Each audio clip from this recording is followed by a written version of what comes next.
I'm serious, that guy doesn't scare me. I'd like to see him try.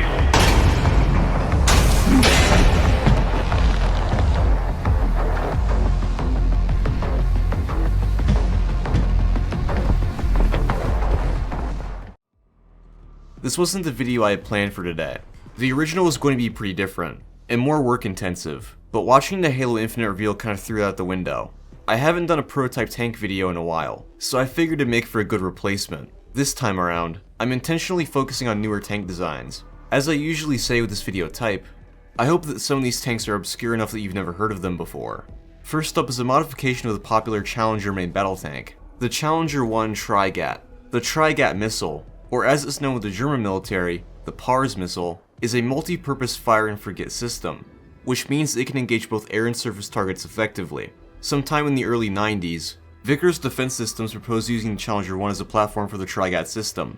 Placing a missile system on the hull of a main battle tank is somewhat uncommon in and of itself, with most missile platforms being based on lighter vehicles. But the Challenger Trigat proposal gets even stranger.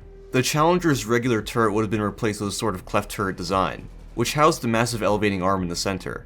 In addition to the missiles, a 25mm Bushmaster would have also been attached to the platform. At first I thought this would have been used against helicopters or low-flying aircraft, but I think it actually would have been used against light armored vehicles. Using an anti-tank missile on something like a BMP is a bit of a waste. It's better to save it for hard targets like main battle tanks. The pod itself can hold 8 Trigat missiles, with a magazine on the rear of the hull containing 16 more. As far as I know, the Challenger 1 Trigat never advanced beyond the proposal stage. Second is a Soviet MBT project that was later continued by the Russian military, Object 477, or as it was first known, Object 490A. In the early 80s, the Kharkov tank plant undertook 2 tank projects under the name Object 490. One retained the Object 490 designation, while the other was called Object 490A. I talked about the Object 490 in my first video on weird tank prototypes. It was a tank designed with a 2-man crew and high survivability in mind.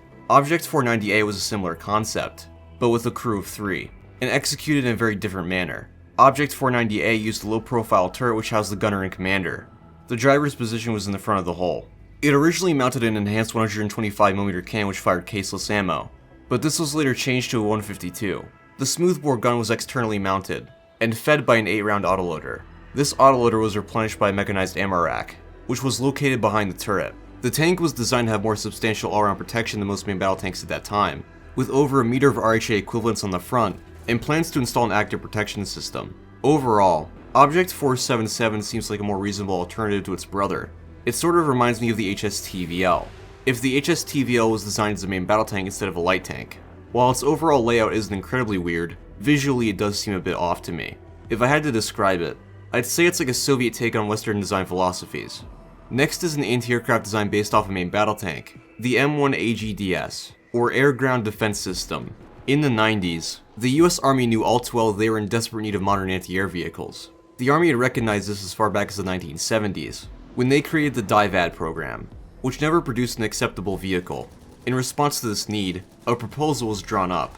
Based off the chassis of the M1 Abrams main battle tank, this new anti-air vehicle would carry both cannons and missiles. The reasoning behind this hybrid system was that missiles are sometimes unreliable, and cannons have proven to be very effective against helicopters and low-flying aircraft. Though, as the name implies, the AGDS wasn't supposed to be a pure anti-air system. The AGDS would have been equipped with ADATS missiles, which are both anti-air and anti-armor. The 35mm Bushmaster cannons would also have the option of firing AP belts, for use against light armored targets.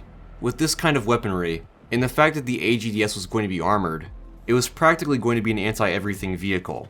The AGDS's ammo would have also been protected by blow-up panels, providing the same degree of survivability as the base M1 Abrams. The AGDS would have had a crew of 3, a driver, gunner, and commander.